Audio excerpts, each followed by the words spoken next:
Thank you for joining us for another power-packed message from Dr. Myles Munroe, provided by Munroe Global Incorporated and MunroeGlobal.com. We transform followers into leaders and leaders into agents of change. We hope that this message is a blessing to you as you advance your life and discover your purpose. Now, let's go into the message. We're going to talk about how to restore broken character. How to restore broken character. In other words, how do you come back after your character has been fractured? I'm going to focus on understanding the process of leadership restoration. And this is probably one of the most difficult experiences leaders have, because we've been trained only to succeed. We've never been trained on how to fail effectively. And I think that's the problem. You have to learn how to fail also, and what to do with failure. And there has been perhaps only 2% of leaders who came back and survived. I was watching television before I went to bed last night. I was watching the Canadian Broadcasting Corporation channel, and the top story for 30 minutes was the mayor of Toronto, who was filmed high on cocaine. I mean, they got the video. They also brought out more news that they filmed him with prostitutes.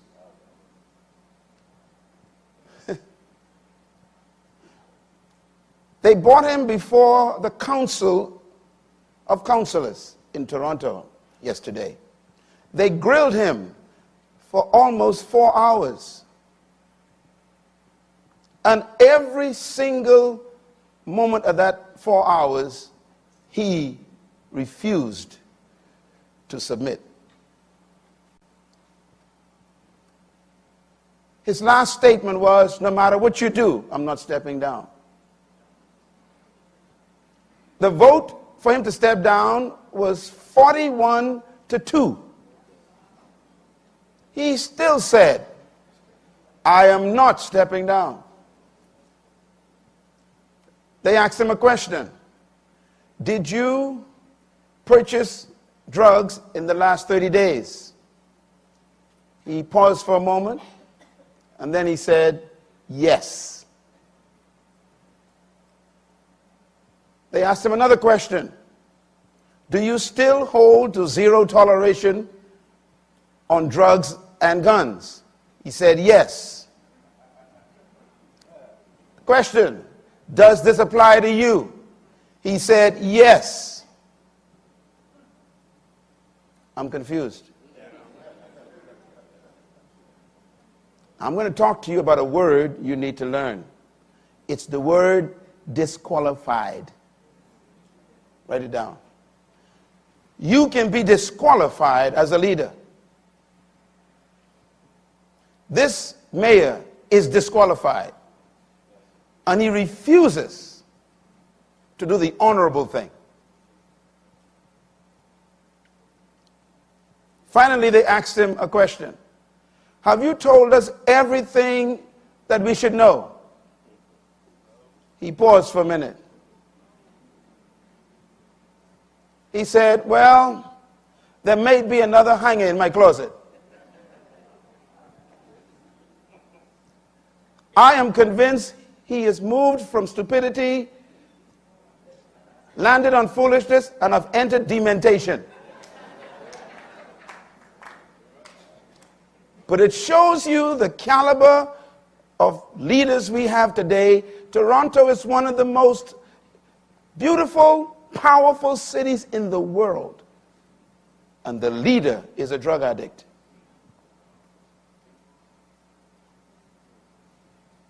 No character.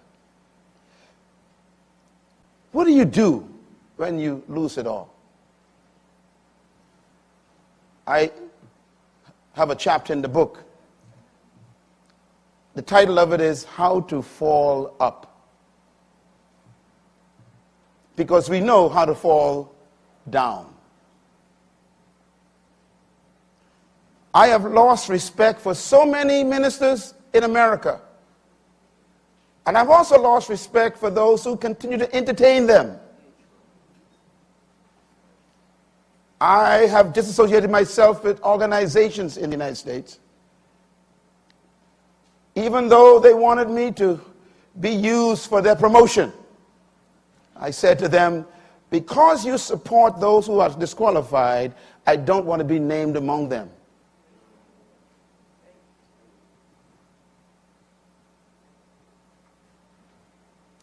How do you fall up? So I'm going to give you what I call the secret to leaders' failure and restoration. Because some of you may have that in your future. Some of you may be there already and have come to this summit to try and get help. You are in the right place. And this goes for politicians and pastors and corporate executives and bishops and housewives and ministers and even parents. How do you come back after you fail your children?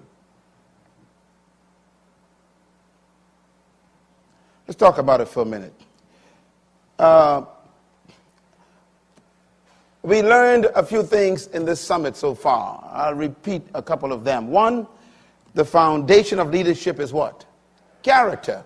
Number two, the most important component of leadership is character. I think you are convinced of that now. It's not power or skill or authority. It's not competence. It's not influence. It's character. Number three, the greatest protection of leadership is character. The greatest protection of leadership is character. You are not protected by your entourage. Because your entourage may not have character. Or they may be the ones who are protecting you from your default character. They are part of your corruption. And number four, talents and gifts are only as safe as your character. Character is the container of your skills, your gifts, and your talents. It's the container. If you break the container, you lose your talent and gifts.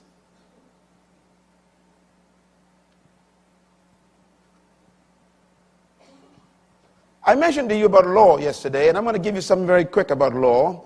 We understood that the foundation of character is values which produce your morals. But the question is, what produces values? The answer is, write it down, the foundation of ethics is law. And law is the source of culture. Law is the source of morality. Law produces moral implications, all law. And written and spoken law, rather, feeds the conscience. We talked about that yesterday. Conscience is unspoken law. It's the law shouting at you. And law is the source of values. Law interprets values, and law establishes values. Whenever you create a law, you've identified a value. And this is why the first thing you need to build any nation is not a prime minister or a president. You need a constitution. The constitution contains the ideals of the country, the standards that they are going to live by. It incorporates and constitutes the philosophy of the people. It is the body of law by which we agree to live by, which means that the Constitution is the source of culture. So that's how powerful law is. I thought I would give you a couple of thoughts about how law affects culture, and then how you can protect yourself from falling by getting back to law. Character is manifested when your values, your principles, and your morals are tested. No matter what you tell me about your character, only tests can prove what it is. You can call test a lot of things. You can call it temptation. You can call it opportunities. But your character is tested under pressure. Number two, character is manifested under pressure because you don't believe what you believe until you are tested to break it. Your convictions are proven by tests, not by your pronouncements. What you claim must be tested. That's why you shouldn't just read a person's resume. Read their life. You'll be amazed how many people embellish their resumes. After all, who would write bad things about themselves? So never be impressed by people's resumes. I want to stress again then that character is manifested when self-sacrifice becomes more important than popular compromise. Who you are is always tested by two things. Write them down. Matter of fact, three things. Three things will test your character every time. And if you study, and in my book on character, I did a complete assessment of this with the greatest leader that ever lived, Jesus Christ. The three things that will always test your character, he passed the test. First one is appetites, which includes food, drink, and sex.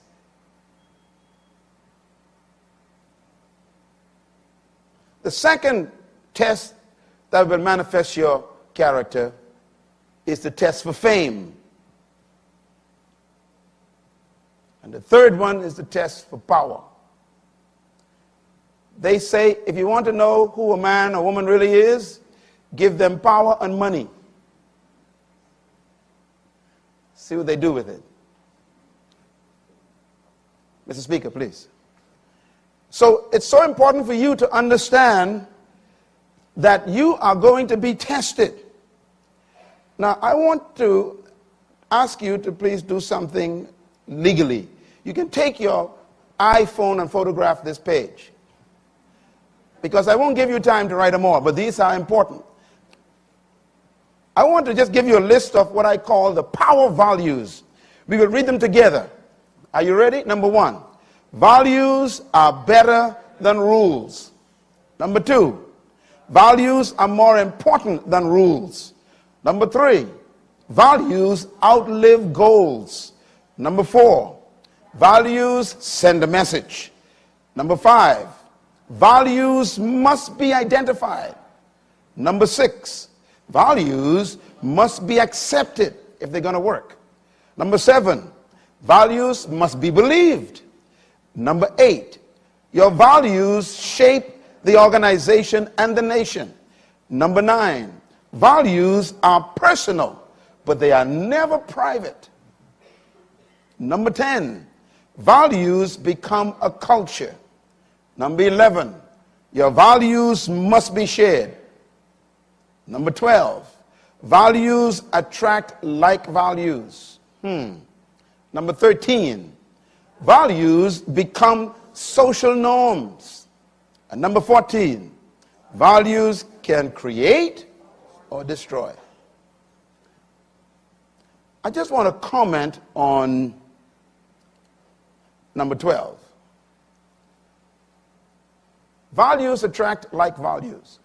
What do we mean by that? Whatever your value system is becomes a magnet.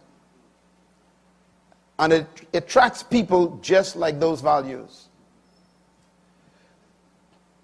Values also repel values. I mentioned the first day you came here in my session, the first day I said, if someone approaches you to break law, or to do a corrupt act in your business or in your ministry or your workplace, if they approach you to break a law, you are already a failure.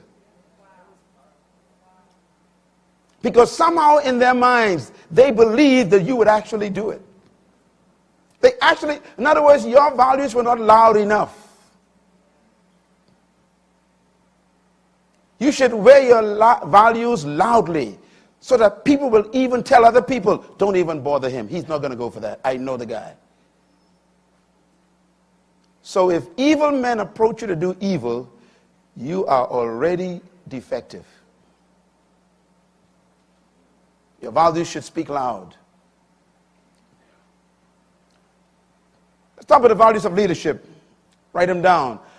The value of faithfulness, the value of self-control, the value of steadiness, the value of integrity toward those you serve, the value of responsible communication, the value of personal integrity. This is an important list. The value of maturity, the value of humility.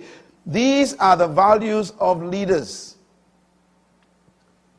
Each one of these is a seminar. So I have a lot of work to do before I die. Because each one of these is so important, you need to teach each one of them for 2 hours. Because that's how much we lack in leadership.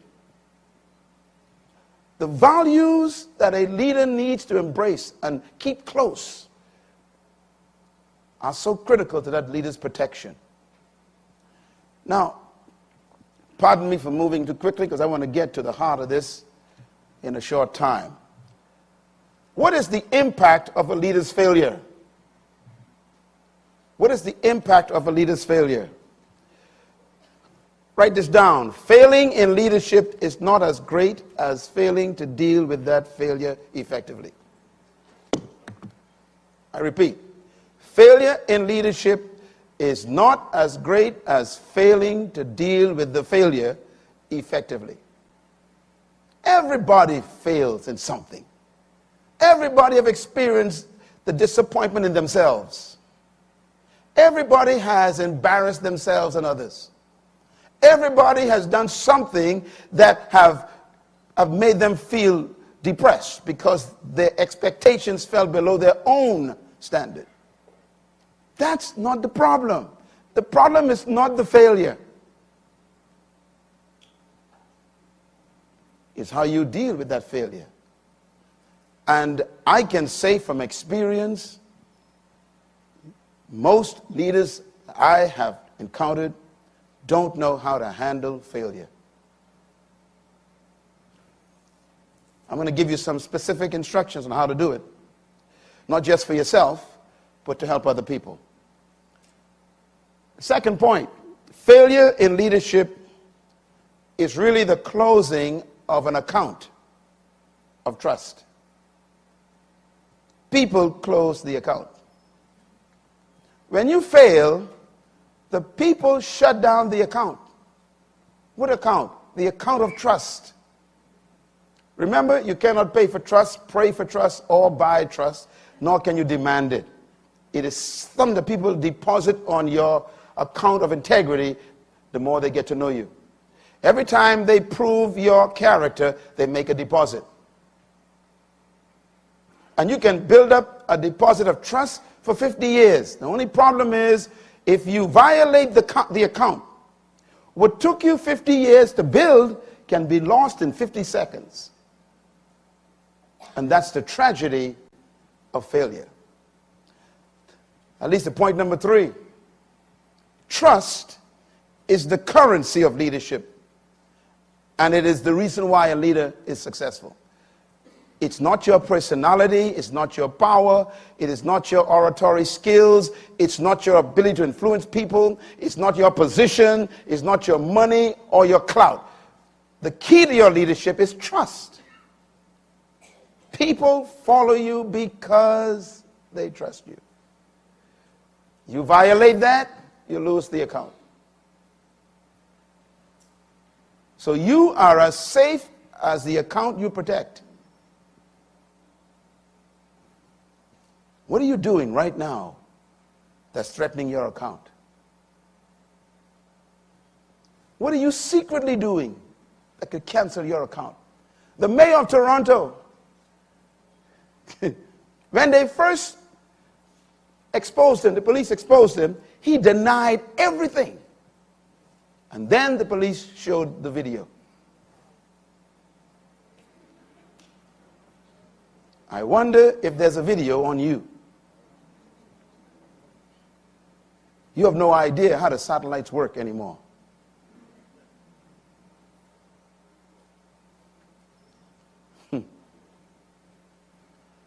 I was talking to the Minister of Security in Israel. Israel has the #1 security component in the world. He said this to me. He said, if you take your battery out of your iPhone, we still hear every word you say. He didn't say turn it off. If you take the battery out. Yes, take a deep breath. So you thought you were safe, huh?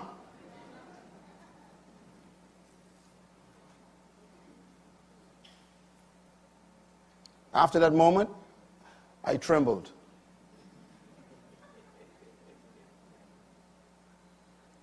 So unplugging doesn't unplug.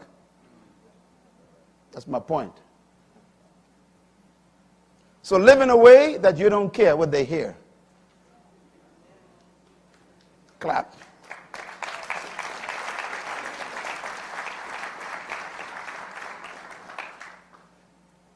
So if the currency of leadership is trust, then you can only buy leadership success with the trust people give you.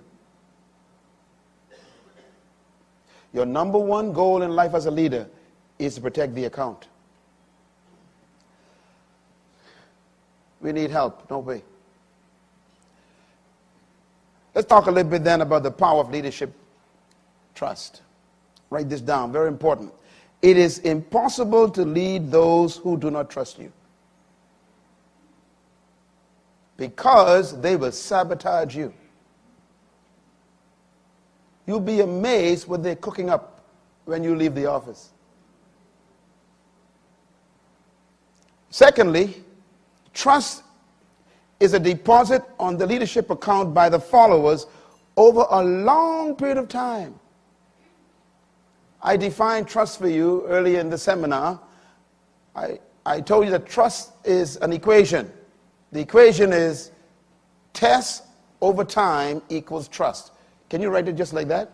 Test, draw a line, over time, put equal, trust. Which means that trust requires two things. Testing a person over a long period of time. Then that's how you build trust in that person. That's why you cannot stand up before an audience ever again and say, trust me.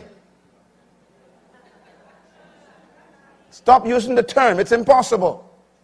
Either they trust you or they don't. And that depends on how long they were able to observe you under pressure. Consistency, integrity, candor, wisdom, surviving battles, attacks, criticism. You trust people who survive.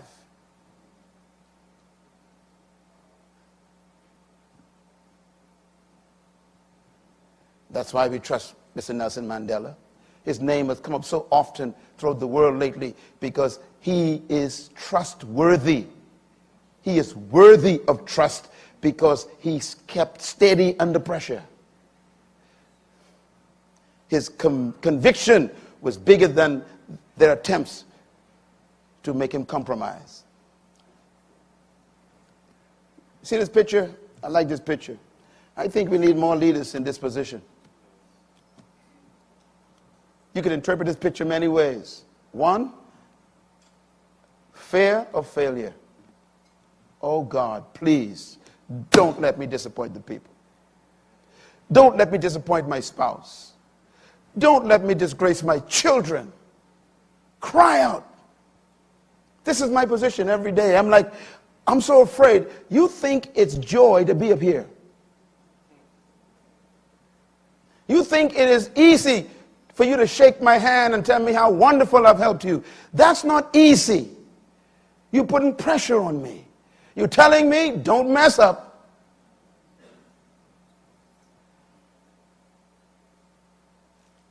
A lot of people pursue leadership. I have no idea what leadership is.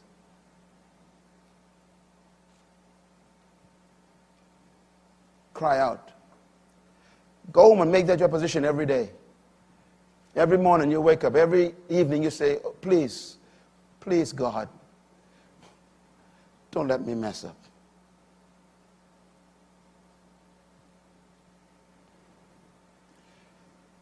I have a little private philosophy I live with. Here it is. Before I make a decision, I always ask myself, will I enjoy remembering this?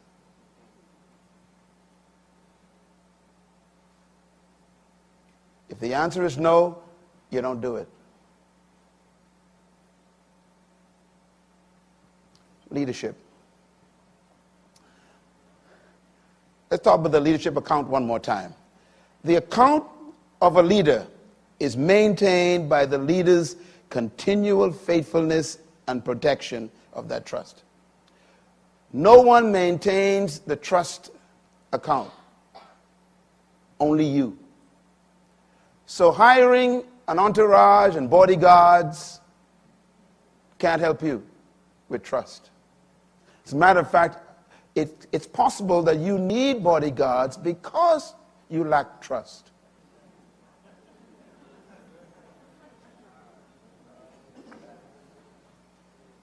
Sometimes you don't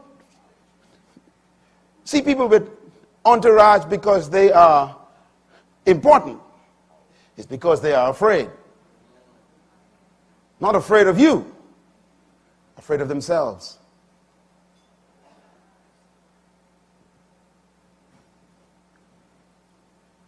You are the only one who can protect that account.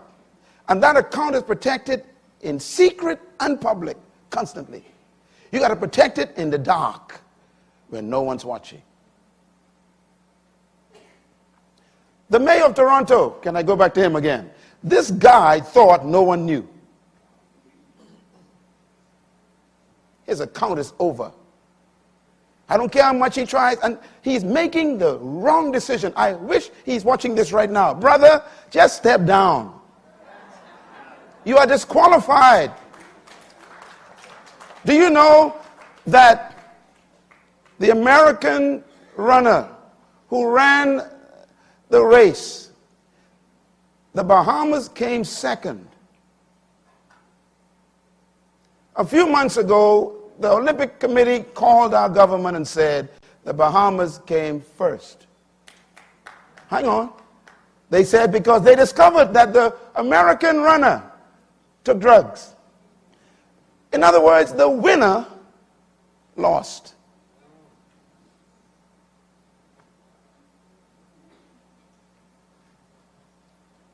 You can be fired and still be on the job. If you don't believe me, ask Saul.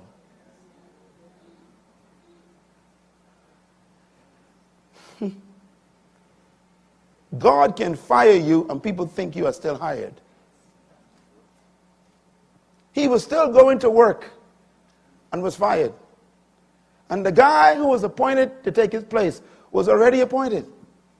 I hope there's no one already appointed in your position. Because God knows some things about you.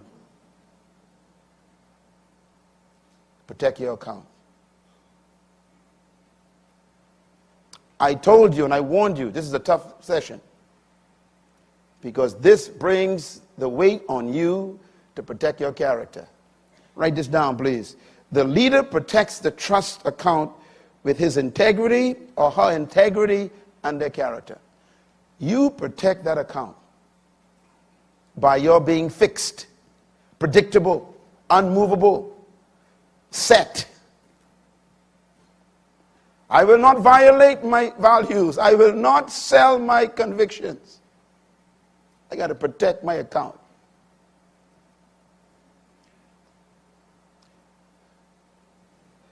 This man have lost his account. He's still trying to get it back, and it just is so tough. He's trying to help the poor, try to help Haiti, trying to do good works. He never went the route of restoration. Pretending that it didn't happen doesn't cancel it.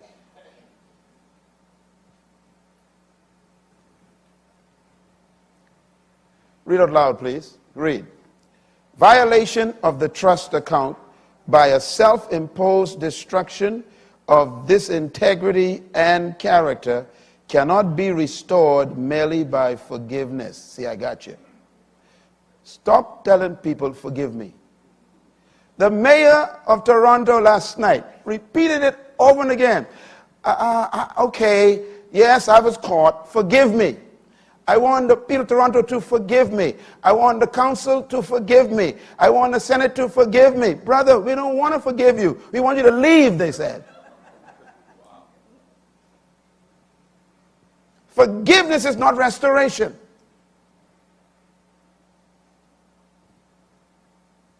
The request for forgiveness is you saying, I need help. Give me room. Give me space to get help.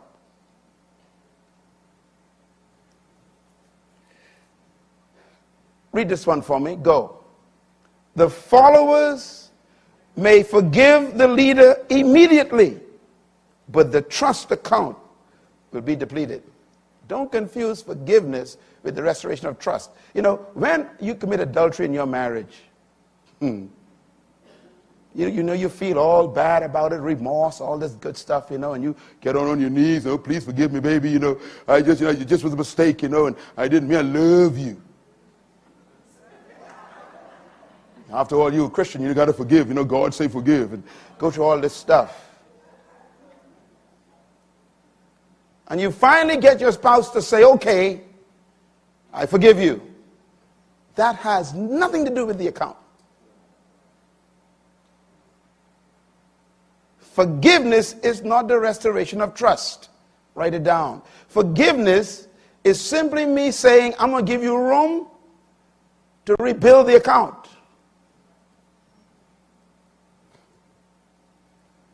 I have heard it said many times when I counsel couples. They say, you know, it's been a year now since I committed adultery, and my wife's still bringing it up. Listen, brother, the account is still empty. Because when you go in the night, she still ain't sure where you went. You need an ankle brace that takes photographs that she can see. Oh, I'm talking sense here. You know, you just can't say, well, forgive me. No, brother. Why are you late? I mean, the questions they ask you are all trust questions. Why did you come home late?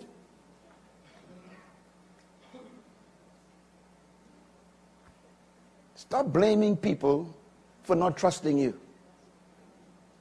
You destroyed the account. And I learned something through my experience with people.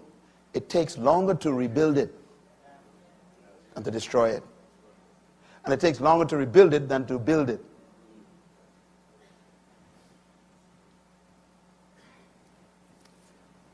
Take a deep breath. You need some air. Leader's trust account. Read this one for me. Go. The leader must be constantly aware that a trust account, which may have been built over 30 or 40 years, could be canceled in 30 or 40 seconds. And that's why the leader refused to step down. He can't believe it collapsed that quickly. You know, the mayor of Toronto, here we go again. He said, I helped to reduce the debt of the city. I built roads. I built bridges. He bought all the papers of things he did. He missed the point. We don't care. I built this church. I'm the one who founded this church, and I labored in this church, and I took 30 years. I built. Brother, there's no trust on the account. It's gone in 30 seconds. 30 years, gone in 30 seconds. Get it? It's gone.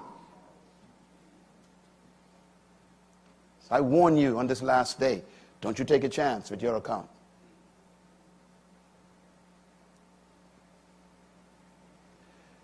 We need to stop failing and start succeeding. We need leaders emerging in this century, and hopefully Atwila can help in some small way to produce a crop of leaders who the world will be shocked over. Who are these people?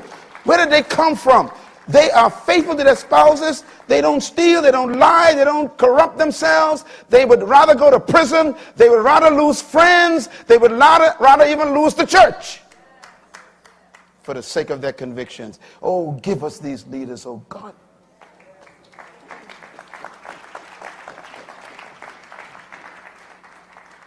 Read this for me. Go. The leader who has failed cannot expect the account to be reestablished as a result of his remorse, confession, or repentance. None of these restore the account. I'm sure you've seen the great leaders stand on TV, tears running down their faces. Forgive me, I'm so sorry. Listen, the account is gone though. We appreciate your tears. We love you. Hallelujah. But go home. Go get restored. Go get repaired. When your car breaks down, you don't leave it in the highway. Why? It can cause accidents. Get off the road. Go to the mechanic.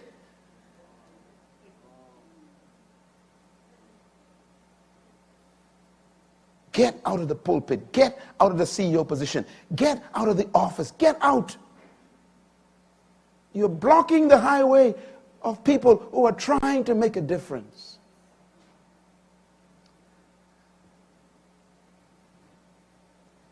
Write this down, please.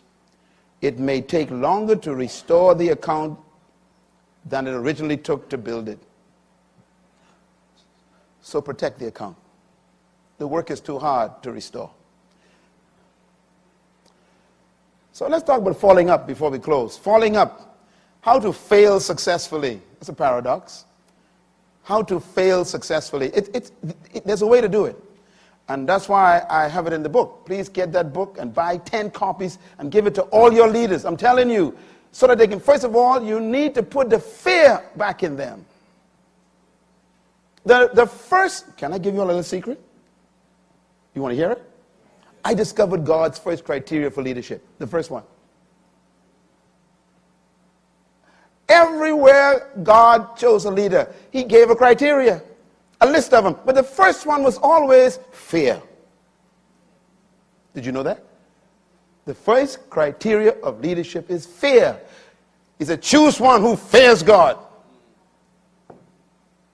I don't care about his personality, academic achievement, his skills, his power to speak, communication. He said, forget it. If he doesn't fear, his character will destroy. Not just him, but the organization. You must be afraid. Don't ever trust yourself. That's why you need accountability networks around you. That's why Atwila is here. You know, our guys on our team will tell you, we are very nice people, but we don't put up with foolishness. We will call you out. You know, there are trustees in this room who will tell you their wife called me and say, my husband needs input right now. And I called him up and said, look, brother, get your act together. You want to be a part of this circle? We are your examples.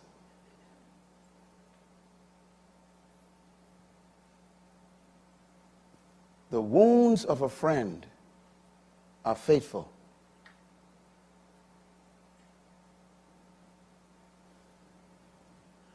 Enemies protect your faults. You call them friends. A friend doesn't protect your fault. They expose it. They tell you, you got to fix this. Why? Because you're affecting all of us.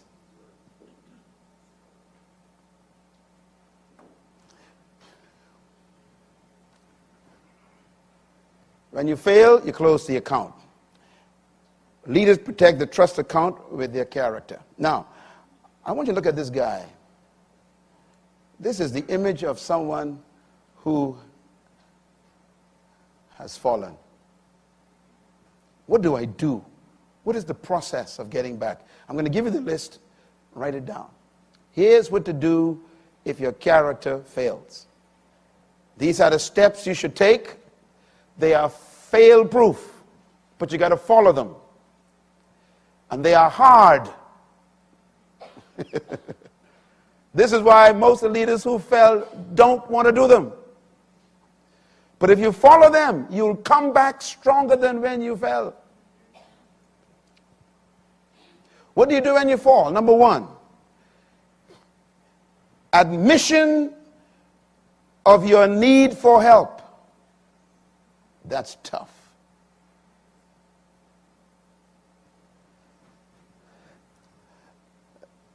On the news last night, they asked the mayor of Toronto, do you, matter of fact, check it, go on the internet. They said, do you believe you are a drug addict? Absolutely no. Do you believe you have problems with alcohol? Absolutely no. Do you believe you need help? Absolutely no. I said, this guy is over.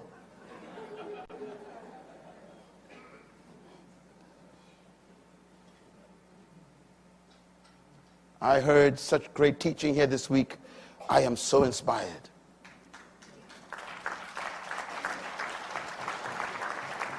And someone said this week, I wrote it down, it was Sister Josephine. She said,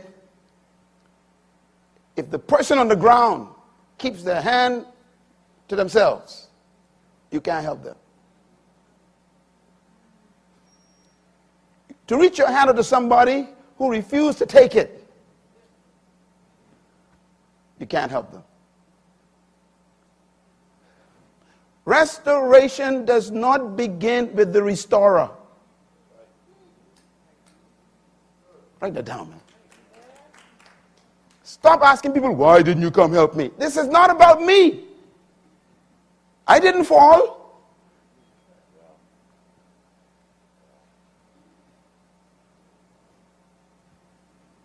You can't help a man who doesn't want it. Or, worse still, who doesn't think he needs it. I know your mind is on people right now. I know you're thinking something right now. I know you know, and you know what I'm saying is true. They keep on trucking as if nothing happened. That's why you should abandon them.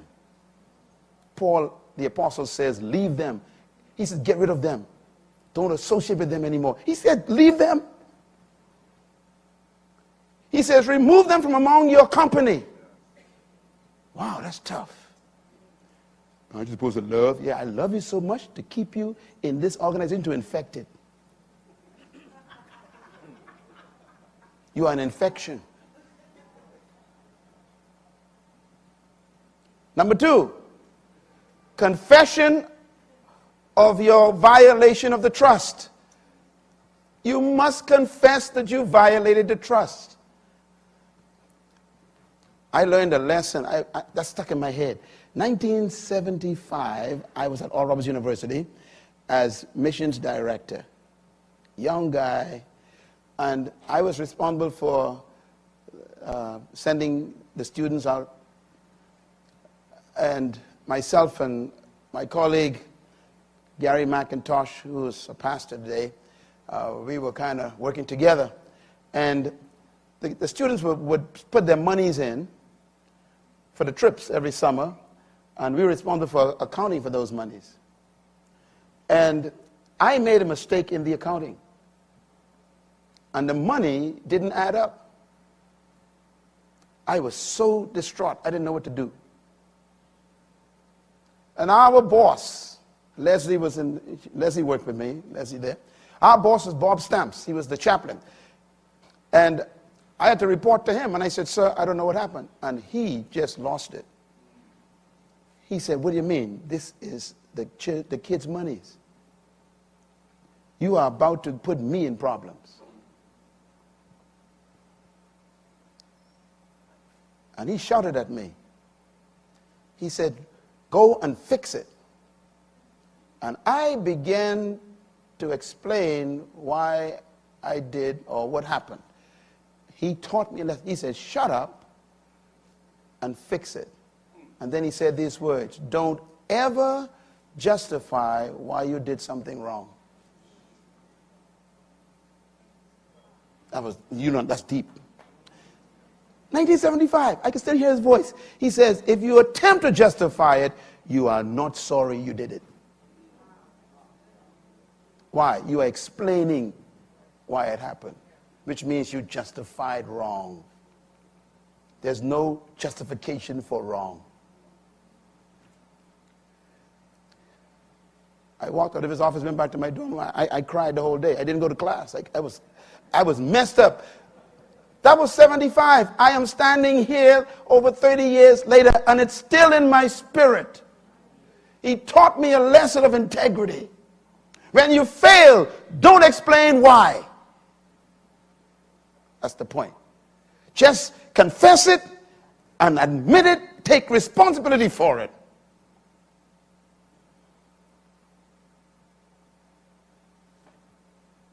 Don't explain why you sinned.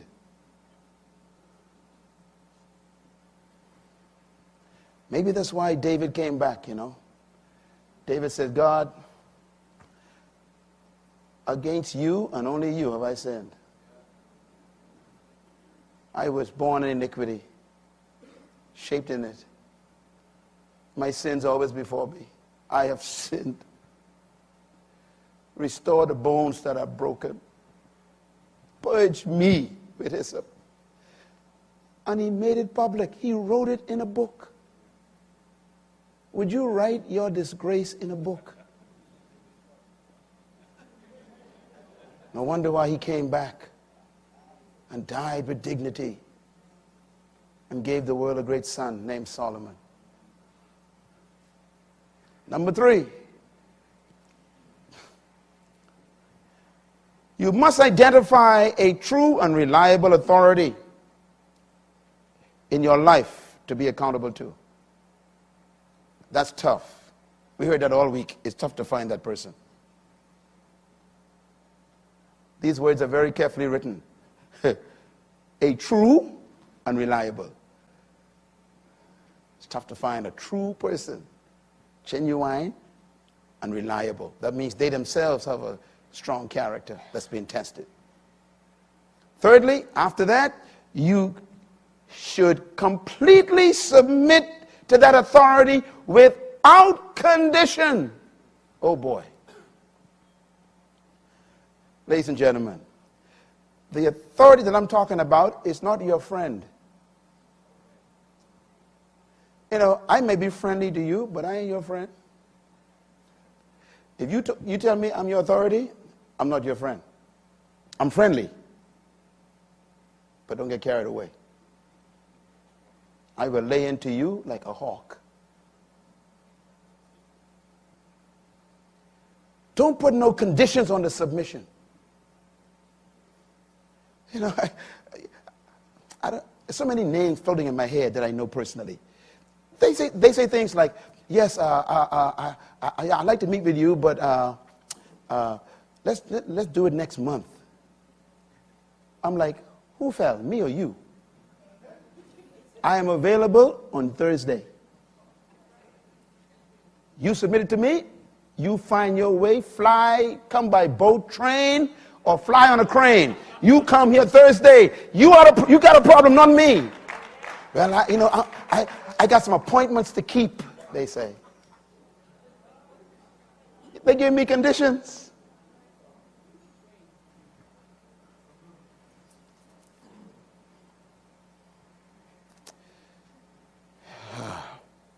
Number 5, obedience to the advice and the counsel and the instruction of that authority without condition.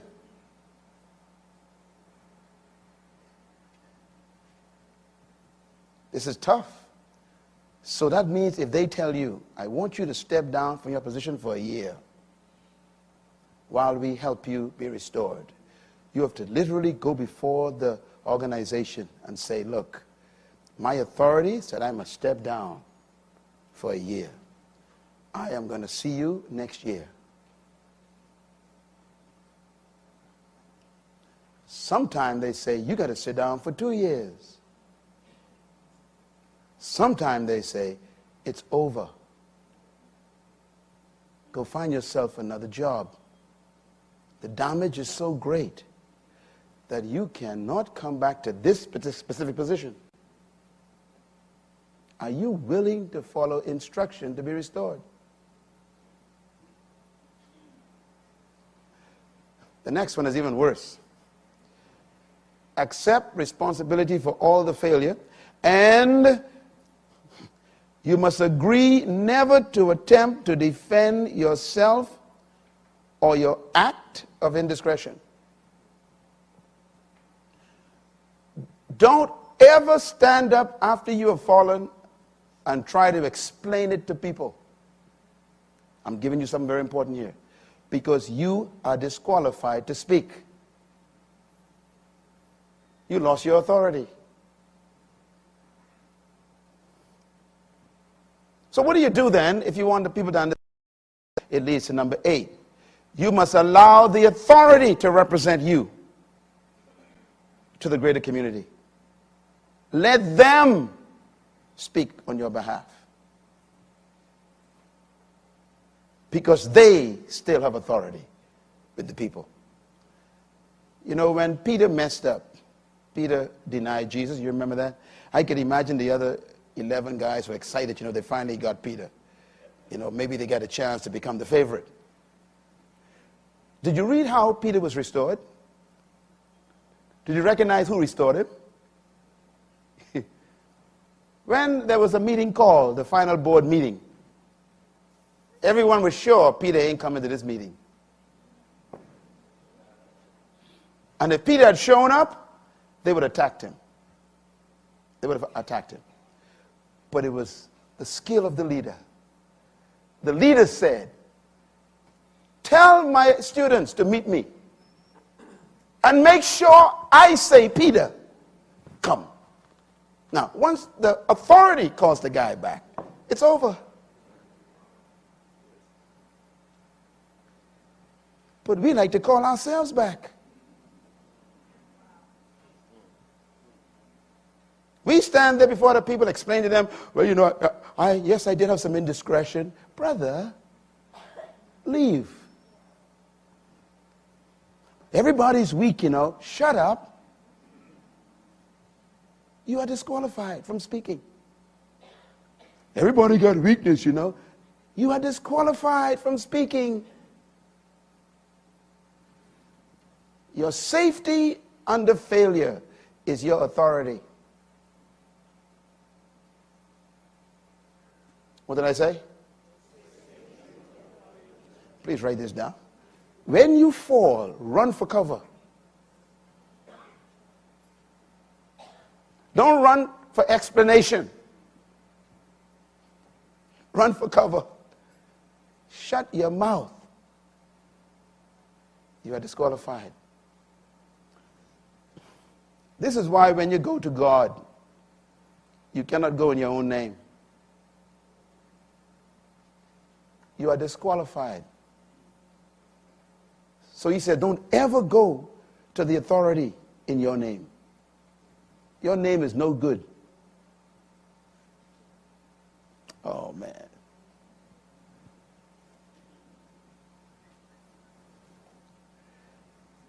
Is this good?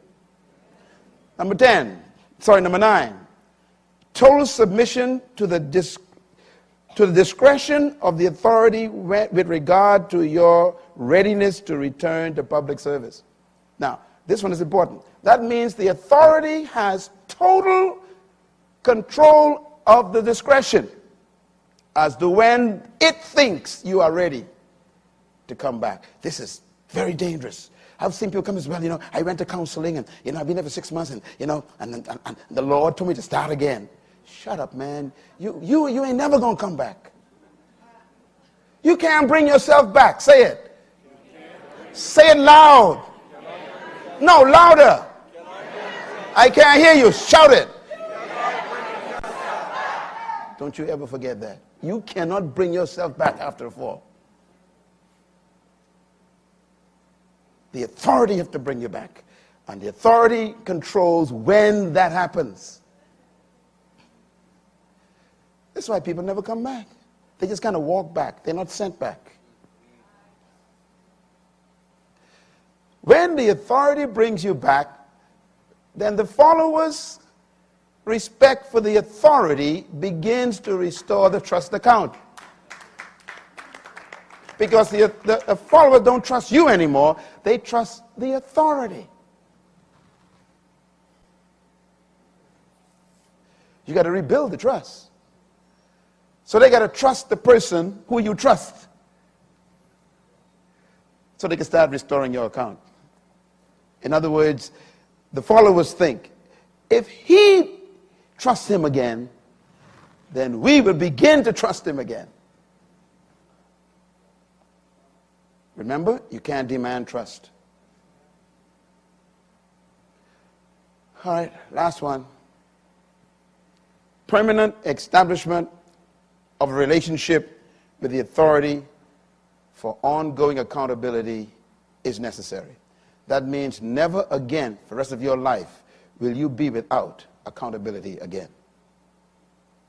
You will have to report for the rest of your life to an accountable authority. That is to protect you and the people you influence.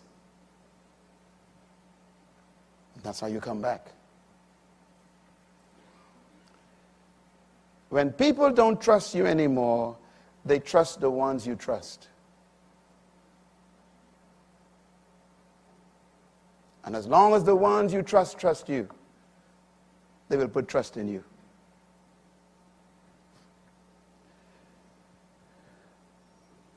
That's why we can be trusted, because God trusts Jesus.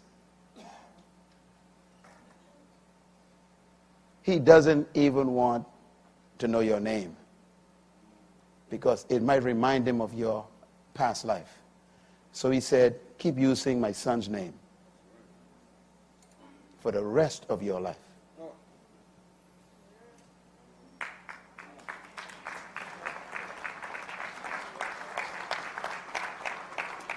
All right, closure. There you are. Do you feel it? I feel it. Don't you feel it? Help me come back. You can come back after a fall, but you got to follow the instructions. There are two books I want to recommend to you. The new one, in the last chapter, is about falling up. Please read it and teach it to your staff. Send it to people who messed up so they can realize that they're not doing the right thing to repair the damage. The second book is called Becoming a Leader. I dealt with it in that book as well. I've restored a few people, even folks in our own church who fell. Same process, and it works. Saved marriages after disaster because they went through the process. I've had children who stood before the congregation and said, I want to thank Pastor Myles for allowing me to trust my father again. If it wasn't for him, I would never trust my father again. I've heard kids say that publicly in the front of a congregation. They followed the process. I know it's tough, but you are damaged. You need repair, not a Band-Aid. Finally, failure is not determination of the leader's call.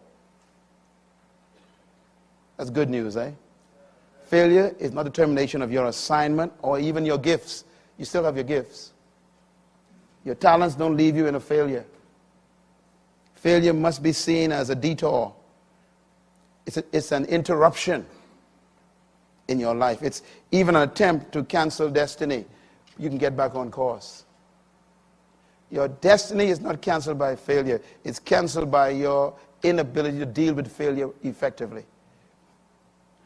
So if you have fallen down in life, character destroyed, it's time for you to fall up and seek restoration.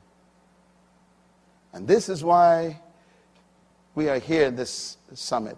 Not just to teach you how to develop character, not just to teach you how to protect it, but how to restore it if you lose it. Because there is life after the fall. Thank you very much. Thank you once again for listening to this message, as we hope that it has been a blessing to you. Our goal is to show you new paths and opportunities so that you can discover your purpose. It is your love, support, and partnership that makes Munroe Global possible. Please visit us online at www.munroeglobal.com for more product, partnership, or to join us at one of our live events around the world.